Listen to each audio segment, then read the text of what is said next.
So Sarah Marie, if you'd like to come off mute, and you're very welcome to join us. And I know the slides are ready with Amy, and tell us a little bit more about Disability Arts Online.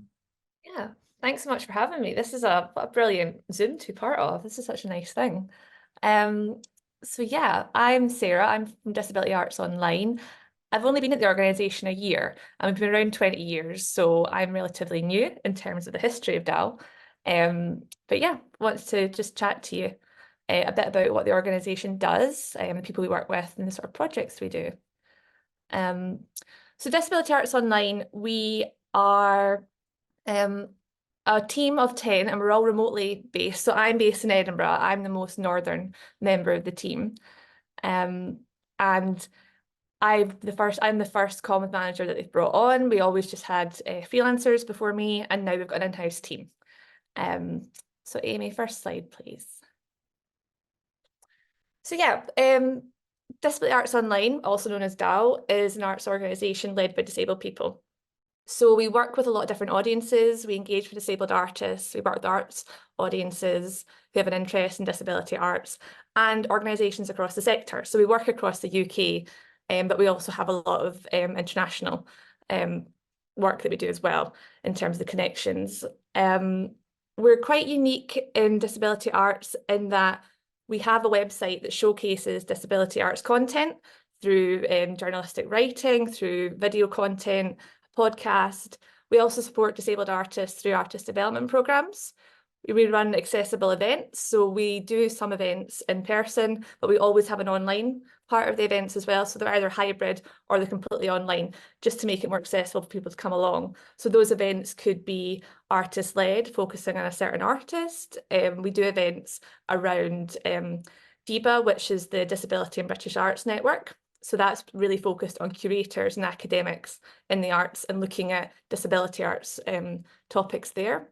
We do a lot of partnership work as well because we're quite a small organisation. Even though we work across the full UK, we're very, very small team. So working with a lot of partners in the arts is really important to us.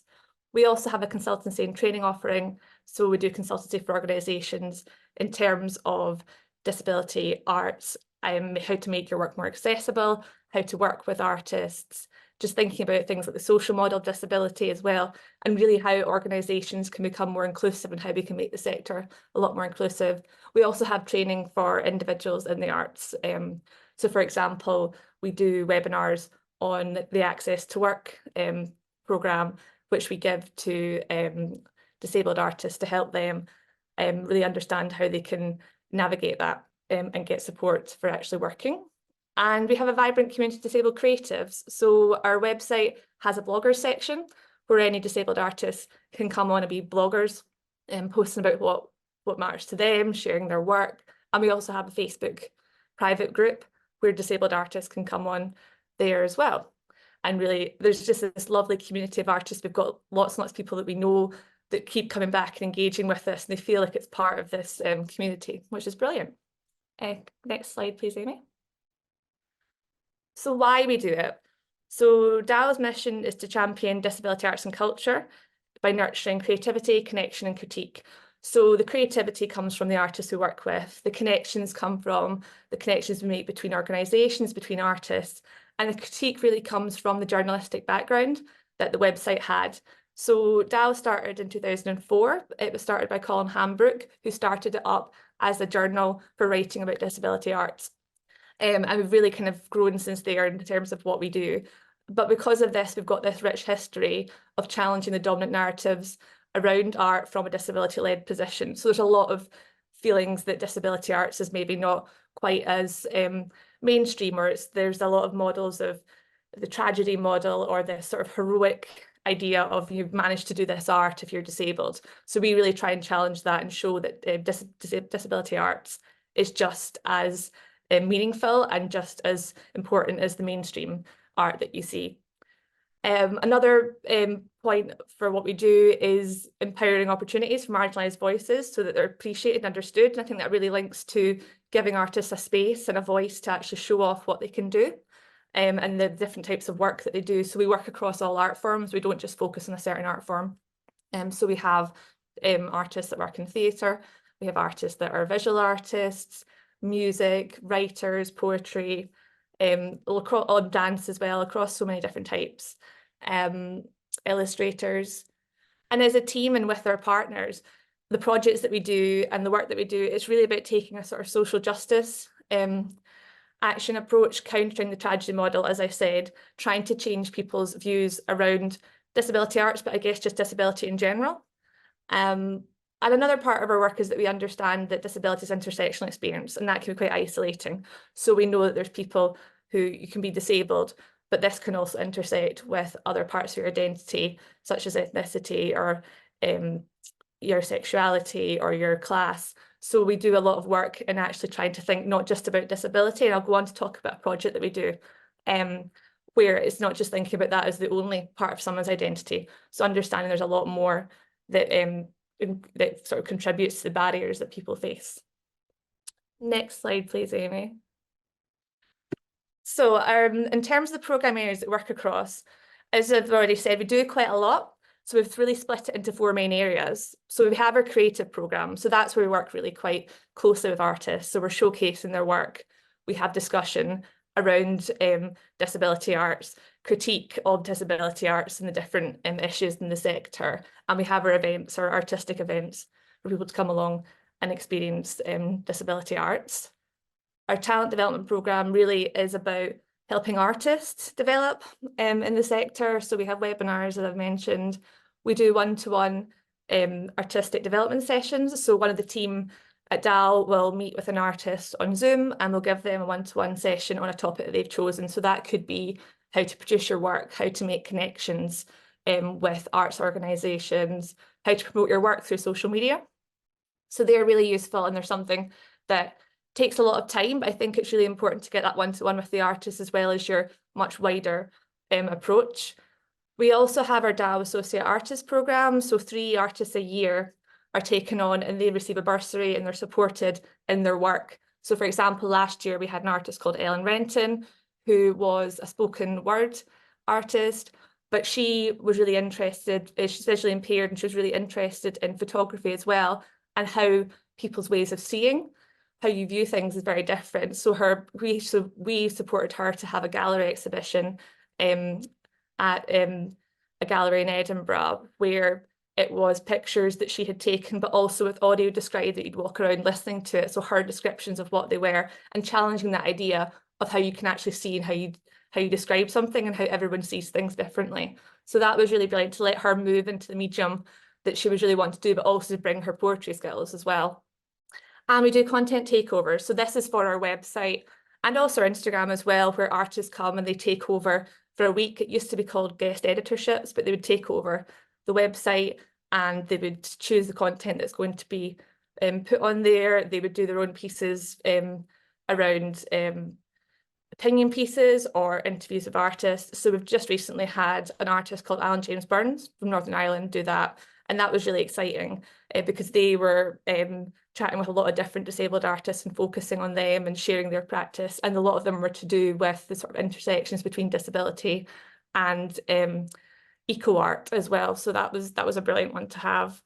Sector development is more where we work more closely with organisations, so providing consultancy and training. We also have resources.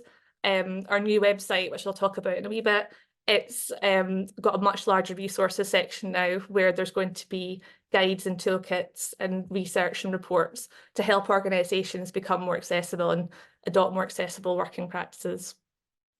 And organisational development is a big part of what we're doing at the moment. We have this new website project, and we're also looking at around sustainable working. So how can we make it sustainable for the people in our organisation, but how can we make the arts sector more sustainable for disabled artists to come into and actually stay working in as well. Next slide, please, Amy. So our magazine, which is our big part of our website, this is a really key part of what we do, and it was really where the roots of DAO come from. So we were founded in 2004 by Colin Hambrook, and it was an online journal, and it was about giving a voice to disabled artists across all art forms. And since then, we've grown into this free to access online media outlet that's celebrating disability arts and culture.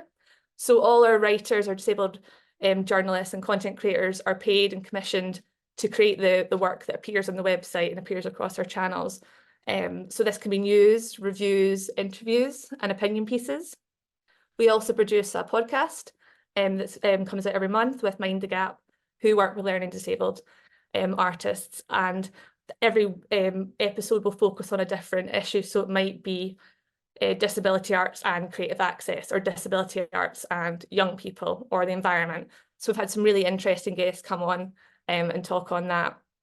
And I've just included a few stats below about the different sort of work we do. So we are very digital based, as you can see, but we do projects in person as well. But the fact that we've always been a remote organisation, even before lockdown, it's part of what makes it accessible, that we can reach more people, and that people's with their access needs are more easily able to access DAO. Next slide, please.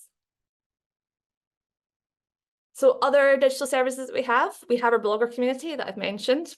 We also have a listings platform on our website. So we have art sector job listings, creative opportunities listings, and event listings. So these are used by a lot of arts organisations and individuals as well to post opportunities on. So we have free and paid for advertising options, but our board is, our listings board is growing and growing every year, and we've got a lot of really major organisations post on there.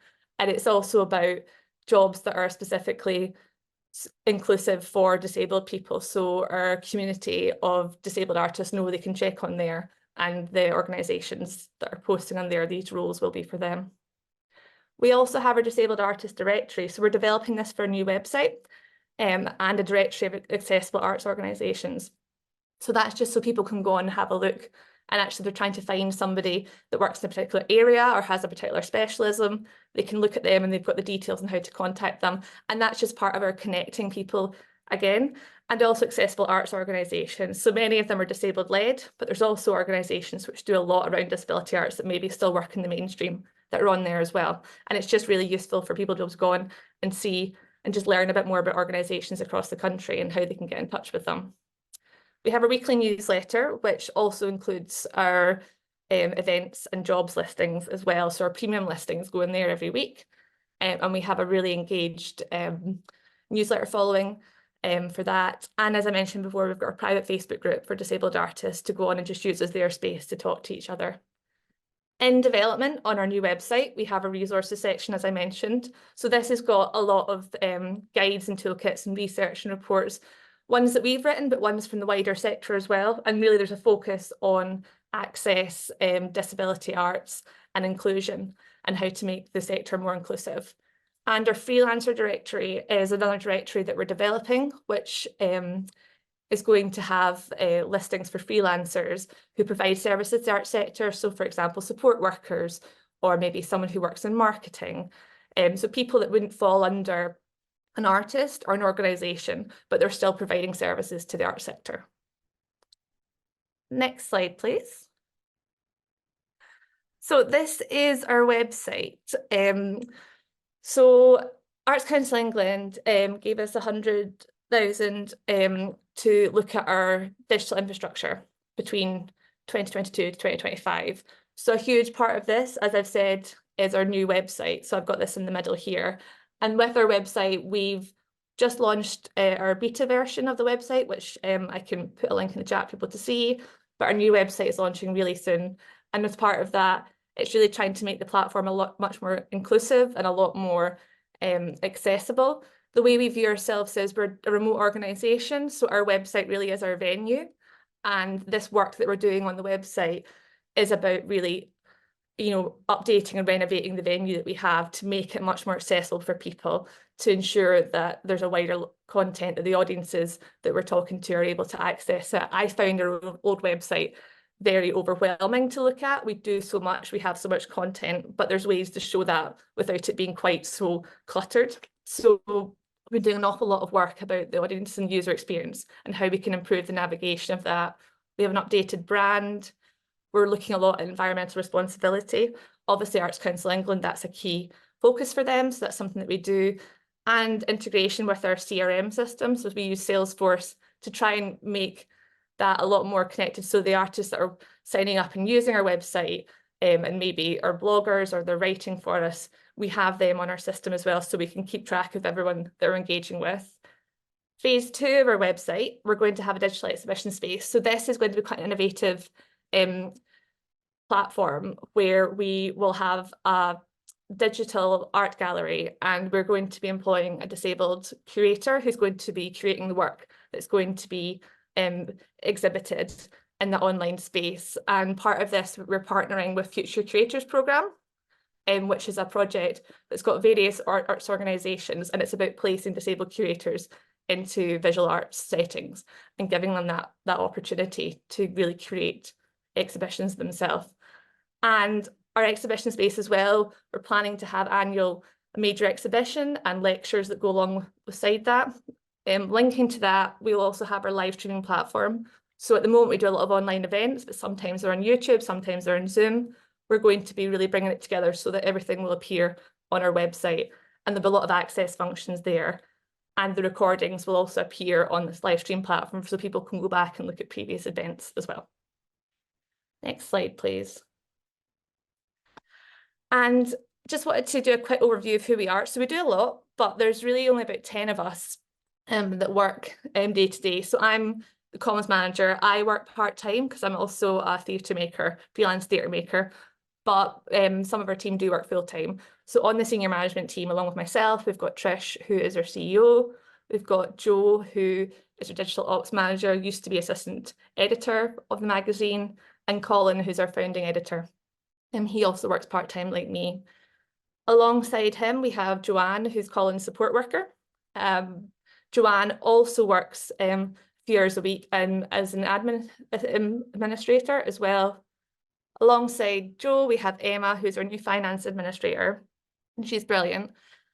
And underneath me, we have Kate Stevens. So Kate and I are our new comms team that we never had before, but Kate also works with the editorial team of Joe and Colin to look at the actual content that and commission it that's appearing on our magazine. And we also have Dean, who is our content creator. So Dean's part-time. Dean creates a lot of digital video content, and Dean actually came through a programme called Future Curators, and he was really about bringing on learning disabled art writers and creators to come on and be part of organisations. And we have Dean support workers, David and also Joanne, who I've met before, and we will soon be recruiting for a curator who will be working on our digital exhibition space, so that's really exciting. Next slide. And along with our core staff, I just wanted to give a feel for all the other people that we work with. So in orange, on the left, we have a lot of freelancers who we work with. We have Rowena, who works with us on our website project, Kathy, who works with us on our access to work provision. So something that we do is our access to work guide, which is a resource that was funded in 2017, and we're just updating it for the new website. We've got funding for that, which really is about providing artists, individuals and arts organisations information about how to navigate the access to work funding, which is Department of Work and Pensions Employment Support Programme for... No, just another couple of minutes. Okay, brilliant, that's me. I think I'm just about at the end. Yeah, so there's various artists and freelancers I work with in orange. In the middle, we've got our 3 new associate artists who we haven't announced yet, but they have started working with us. So we've got Elspeth, Ravel and Louise. And on the right, just a few of the organisations we're currently working with. So Dash had mentioned the Future Creators Programme. British Council, we work with them on Disability Arts International, which is another website. We do a lot of work for that with them, particularly Joe, who's our digital ops manager. Diverse Critics is a programme that we ran this year and running again this year. We ran it last year, we're going to run again this year with Creative Scotland and the Skinny magazine, which is about breaking down the barriers and the lack of diversity in arts journalism. So we took on 8 artists last year who received training and bursaries and commissions to do arts criticism, reviews, interviews with artists. And that's been really popular in terms of actually the artists since then have had other commissions with the Skinny. There was a Take Me Somewhere Festival, in Glasgow, offered bursaries for them to come along and actually review for them as well. So that's been a really great one, and that is for disabled and or artists of colour to engage with arts journalism. We also have Mind the Gap, who I mentioned as our podcast partner. Access All Areas, so Transforming Leadership, was a project that we did, and that was about getting learning disabled people into artistic roles in arts organisations. And Onyx Collective, which happened around the time of lockdown, and that was initiated by us, but it was really led by disabled artists who experienced racism. And that was a collective of artists that made a publication that came together to really discuss that and those intersectional issues as well. And next slide, please.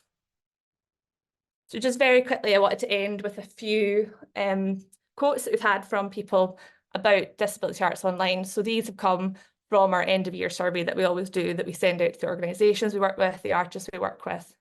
And it's just about us really trying to understand what it is that we mean, because we do so much for people, try and understand what value DAO is bringing to the industry and to the artists that we're working with. And I think a lot of artists feel the coverage that they get on disability arts online is really important, the support that they get as a disabled artist, when maybe that's not understood, their experiences that maybe a non-disabled led organisation would have, and the organisations that we work with as well find that it's really useful a way of connecting with artists and understanding how to be more inclusive. And last slide, please. And that's me. So our current website is still at Disability Arts Online. We have a beta website, which is at beta.disabilityarts.online. So please feel free to have a look at that. A new website, the full website, should be launching in a few weeks. But it'd be really great. We haven't done an awful lot in Cumbria. I think that where we're strongest is always where we have a physical person living there. So we have a few people in Dorset.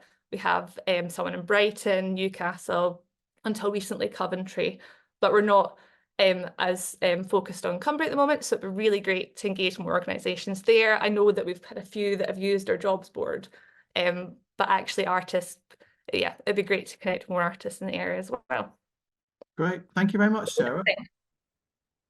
That's a gallop through everything that you're doing, and it's you know, those stats for the engagement. You know, you said it was a very much predominantly an online organisation. They're really impressive. Has anyone got any questions? Sal was asking whether you could just pop your email address. Of course, I'll do that. Sarah, And I'll stick in our beta website as well, so you can have a look.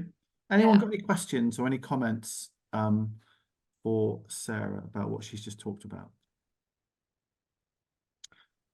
I can see how it's very much a reference organisation that it's just good to know about, and good to know that you're there. And if it seems to me, it's you know, it's a sort of place that if I was thinking of a project and I want some advice or some contacts, that sort of thing, that's where you could be really useful. As an organisation. And the training and the different events, they're not just for disabled artists. We do want the wider set. It's about really connecting the wider sector to disability artists as well. So, Kate. Peter's just put it in chat. I was just about to say that I don't know whether you are in contact with Prism Arts in Carlisle, but they are a huge source of support for disabled artists in this part of the world. So do you know them? I've heard of them. I've never actually engaged with them directly. But yeah, that's really great to have that in there. Yeah, I think it's always good for us. We work with a lot of organisations that are in disability arts, so I think that's for me to know personally as well. Yeah, Peter just put the link in chat. Oh, thanks, Peter. Thank you for that. Yeah. Well, hopefully you're a bit more on the radar now, Sarah, because we've put out a newsletter that you were coming on this morning as well. So it's just about profile raising as much as anything else, and I think it's an important thing to do that. Tina says, as a disabled artist who has almost cancelled myself many times, this is so good to hear. What the good bit to hear being the existence, Tina, of this organisation, is that what you mean? Yeah, absolutely. Just knowing that there's something out there and somewhere to go. I think that if I'd have known about something like that, perhaps earlier on in my career as well, I would have reached out to something and might have had that place for some more support, and might not have run around like a headless chicken quite so much. But it's great. Yeah, I mean, as a disabled artist, I didn't actually know about DAO for quite a long time either. I mean, I'm based in Scotland, so I suppose we've not got as much of a reach up here. But yeah, it's really good to know now that there is this network and this connection as well, and there's different ways to, to connect with the organisation as an artist. And it's about influencing as well, isn't it, Sarah? It's about Yeah. influencing other people, other organisations. And just trying to get people to realise that there's the value and that it's just as important as the mainstream art that disabled artists are creating equally brilliant. Yeah. So yeah. Great stuff. All right. Well, really nice to have you with us, and do feel free to stay in touch with us in different digital ways as well, Sarah. Thank you very much for your time and for your presentation this morning. Before we go and find out what the brilliantly named Mortal Fools are all about, through Sal, and I think it is a great title, by the way. Amy, did you just want to mention a couple of bits and bobs coming up that the network has organised? Yeah, sure. Next week we've got some fundraising hubs coming up. We've just also had some fundraising training, and our big meet is focusing on fundraising, so it's definitely the topic of the moment. So if you're around next week, we've got one session on it's 23rd of April in Ulverston and the 24th of April in Carlisle. Those are free sessions. You get to meet up with people who are experienced at fundraising. It's a bit more of a casual session than our training. But you can, ask your questions. If you've got a form that you've got no idea how to fill in, bring it along and just ask some people who know a bit more about it. I'll put the link in chat to our website, but all the booking links are on there. And what's the duration of those gatherings? I actually can't see the end time on the screen I'm looking at, but I believe they're not more than 2 hours. Yeah, a couple of hours. Yeah. Okay, great, lovely. And Zoe, really good to hear that you went. Just give us 30 seconds, Zoe. What was really useful about it? I think, hi everyone. I think that it was, so I was engaged in fundraising on a small level for Dance Ahead many years ago, and I had a couple of successful bids, but it still was quite a daunting. It's always a daunting thing for me, and I think particularly budgets and just the, I guess that fear of it's that shot or nothing, and so I think just that overview, and for me I used it very much as a refresher. It was the name has now gone completely out of my head of the lady that ran it, which is terrible. I do apologise, but she was wonderful, and I think she was it Becca Muir? No, it wasn't. Oh, was it? Okay. No, it wasn't. It was. She's wonderful too. Oh God, it would come back. Lizzie Poulton. It was Lizzie Poulton. Lizzie, thank you, Lizzie Poulton. And she was just really kind of approachable. She demystified a lot of the language around it, and also took us through an exercise with our own project ideas so that we could go into groups and chat about each other's ideas, think about the language that we were talking in, and how that was captivating. So rather than starting with, Dance Ahead was established in 2000 and whatever, no one cares about that with respect. It's more about what do you do? Like, why are you life-changing for people? Yeah. Or all right. So it was just really lovely, really useful as a refresher. So thank you. Thanks, Zoe. That's great to hear. Ian's got his hand up.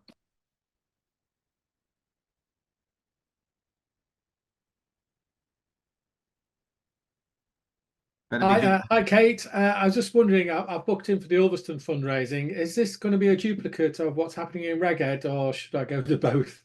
No, definitely not a duplicate. So the event at Reged is headlined by Bernard Ross, who is the director of the National Arts Fundraising School, which is a really amazing thing. And he is a fantastic strategist and a specialist in income generation. So that is that will be really led by Bernard. The session in Ulverston is going to be much more about your ideas, your issues with fundraising, any questions that you've got, and so it's much smaller scale, maybe just a dozen people.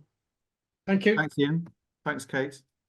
Lovely stuff. Let's keep raising that fund because we need to make this beautiful creative and cultural wheel spin further. Okay, let's go to Kendal now and meet Sal, who runs Mortal Fools, that greatly named organisation. Sal, the floor is yours to tell us a bit more about what you do, and I'll probably pop in a few questions to you when they come to me. So kick off and just tell us a bit about yourself and about what Mortal Fools is. Lovely. Thanks, Tom. Morning, everyone. So I work as a practitioner with Mortal Fools. So they're based in Northumberland, and we're a creative theatre, drama, and creative learning company.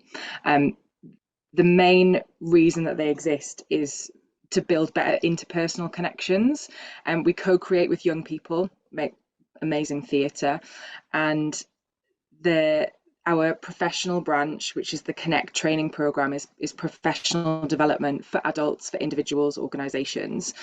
And that is an amazing way to fund our work with young people, and supporting them through drama. Having better interpersonal connections means our well-being is better, we're more productive, we're more purposeful, and we're feeling really good. So I work on the Connect program, delivering their training. Sometimes it's online, sometimes it's in person. And I kind of wanted to highlight that there's a little showcase coming up online to learn more about it. It's an hour long, but it is on the 1st of May. I was like, oh, that's a nice little clash there. But there's open sessions, and we led an imposter syndrome webinar for International Women's Day. We have resilience in uncertainty webinar coming up. So we have lots of offerings available. Yeah, and I joined the company about 2 years ago as a freelance, and I absolutely love it. I went through the training myself in order to be a trainer and facilitator, and yeah, it's incredible. There's kind of 3 core themes to the training. The first one is bringing the subconscious into awareness. So what are our behaviors? What is maybe blocking us from achieving what we want? What patterns are we stuck in? What's really, what's going on kind of underneath? And the second one is fear. So that other theme is about what's getting in our way. That's our shorthand. What we're afraid of. Are we having a physical reaction to something? Is it a negative voice in our head? Like, what's stopping us being great communicators, connecting with other people? And the third one is authenticity. So, it's not, our sessions and our training isn't like a 10 steps to here's the answer to everything.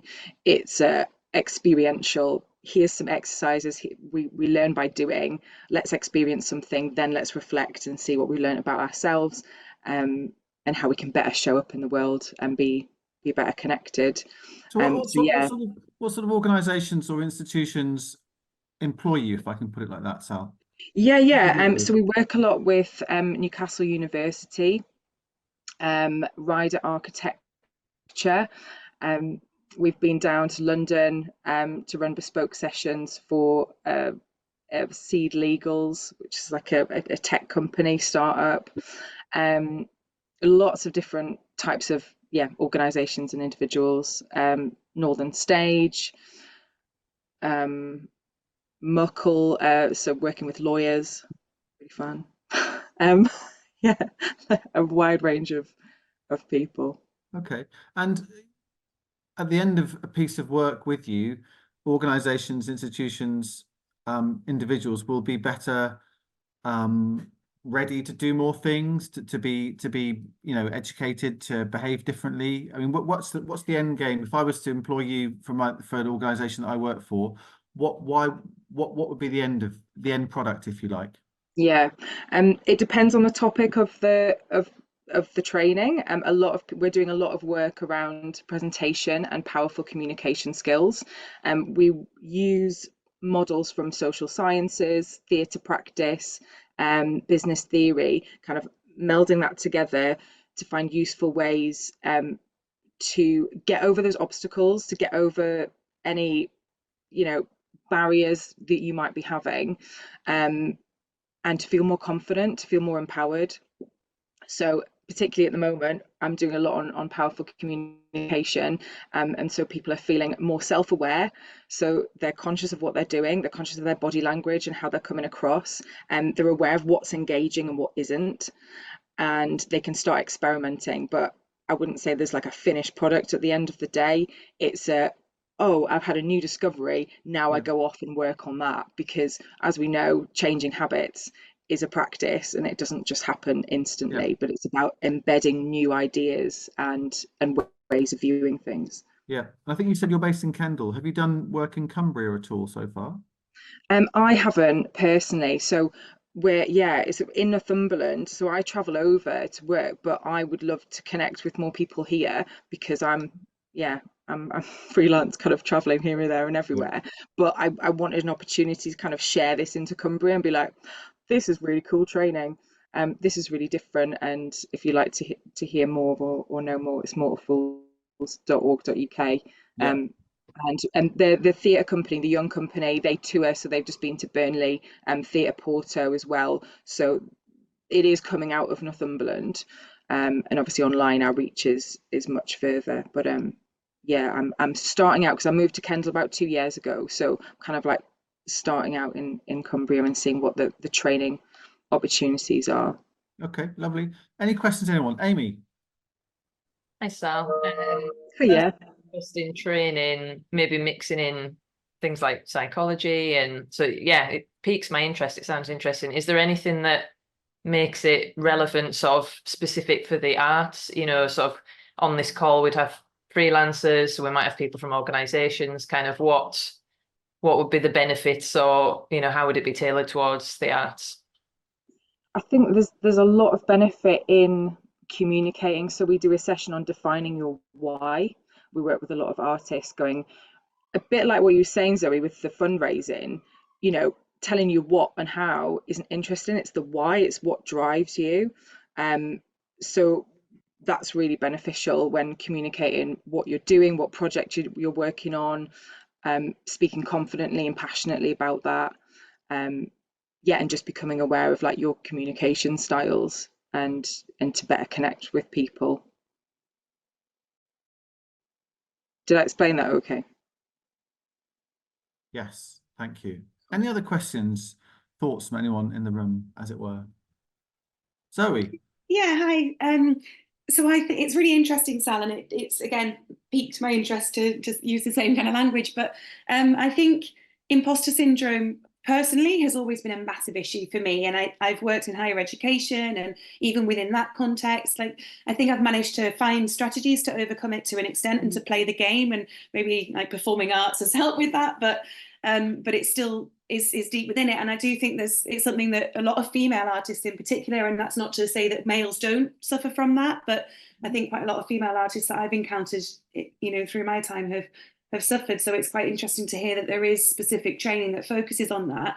I wondered if I know you've only been there for a couple of years, but whether you'd seen any trends, I guess, in where people tend to come from with that. Is it a universal thing that people feel? Is it something that, I don't know, just what's your experience perhaps of some of the people that you've encountered, particularly with that lack of confidence or imposter syndrome? Do they come from a particular sector?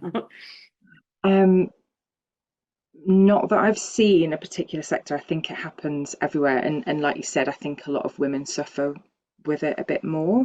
In the times that we're living in comparison culture is so prevalent. Society kind of ingrains it in all of us a little bit more. We're constantly comparing, feeling, it kind of comes from a feeling of being othered and being outside of the group. So talking about it really helps, and being in that space where most recently on International Women's Day, so many people feeling the same thing, and it's just a really nice connection. You're like, wow, okay, we just need to keep talking about this. Because people are afraid and dealing with shame around it, and that's not good. And we reference Dr. Brené Brown a lot, practitioner. I don't know if you've heard of it, but yeah, fantastic, and studies shame and vulnerability, and there's a lot to be learned from that. But I can't say I've noticed any particular trends, but it's very much still happening, and that's still something we're battling with. Thanks, Zoe. Any other thoughts or observations? Sounds like interesting work, Sal, and sounds like important work as well. And it'd be great to see it in action in Cumbria, as and when those opportunities may or may not arise. Yeah. Northumberland's okay, but Cumbria's better. And Come on, we'd come like to see over. some good stuff going on here as well. So thank you very much for telling us about what you do. And That is quite okay. yeah, and good luck with it as well. And I'm sorry about the clash on May the 1st. As you I say, know, right? both will be brilliant.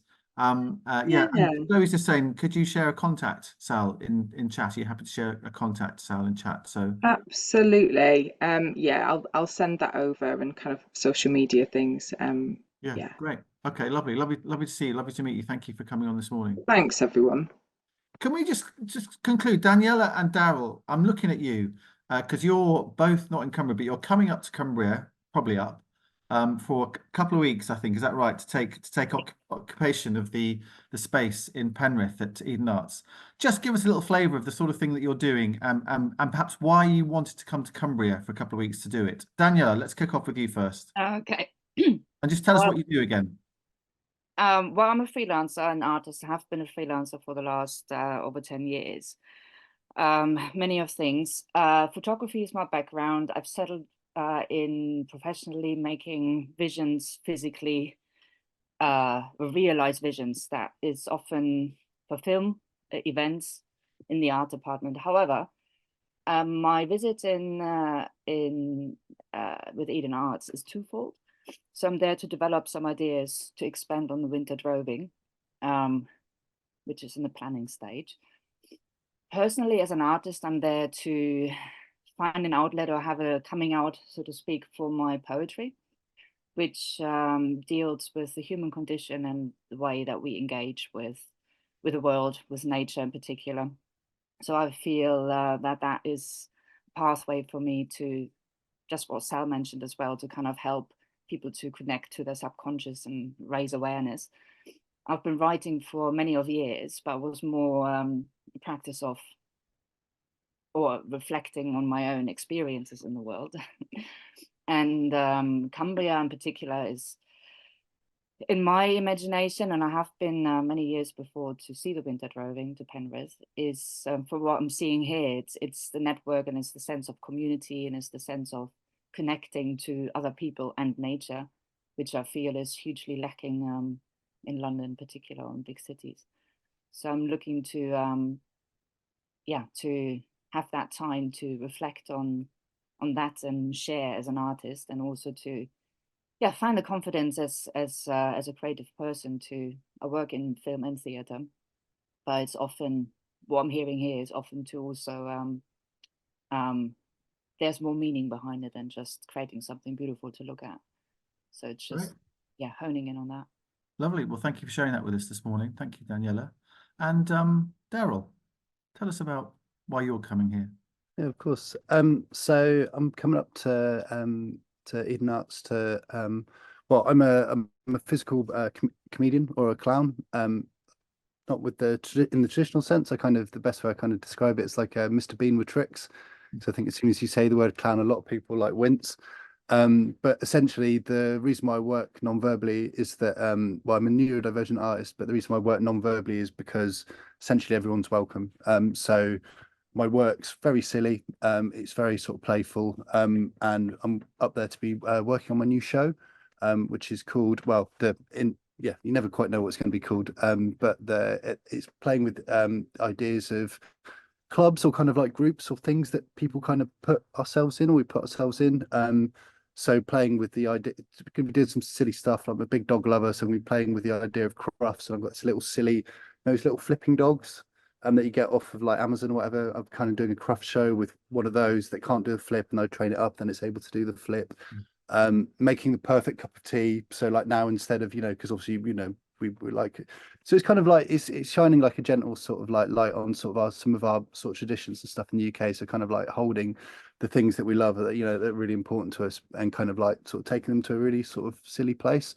So I've got this routine where we make a cup of tea, and I've got a teacup, someone's got a teapot, and another person's got a vertical spoon, and they've got to like pour the water into the cup, and someone's got to try and pick the spoon up, and it's all, so it's all very silly stuff. So essentially I'm going to be kind of in the space with sort of doing some prop making and doing some things. And actually one of I'm hoping to try and do some sort of work in progresses up there next week and stuff. So if anyone's got access or would like to facilitate a little work in progress, it'd be great to show just get in front of an audience, because it's kind of always the hard thing with clowning stuff, is it kind of you know, it's all well and good making yourself laugh in a space, but it's you kind of need an audience to react off. So yeah, but you know, but I've been very fortunate to be kind of, I seem to be getting quite a lot of work up in Northumberland and Cumbria, and I love it because I'm a big mountain biker and I spend most of my life outdoors. You know, I live in a converted horse box lorry, you know, basically outside. So it's a beautiful part of the world, and it's a real, yeah, I don't know. Whenever I get a call for something to do something up there, I absolutely jump at the chance because I absolutely adore it. So yeah.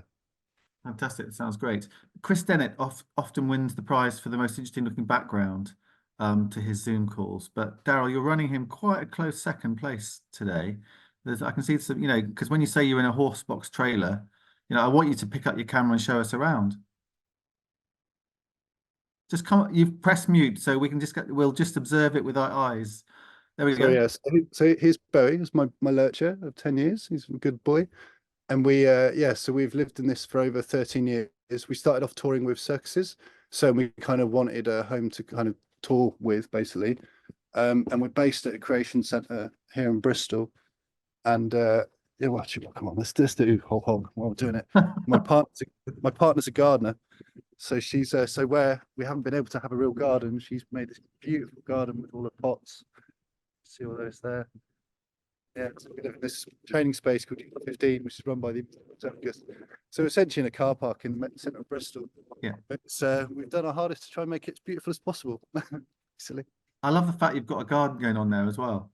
Yeah, and there we go. It's all like nicely panelled, and it's got indoor plants. You've got the dog. You've got the nice looking bed. You've got the appropriately kind of slightly dishevelled bookshelf. It's all great. I pinned you so that I could see it big, and I've now put you back small again. But what a lovely place, and it's sunny in Bristol this morning as well. Daryl, thank you for showing us your inner sanctum. That's been fantastic.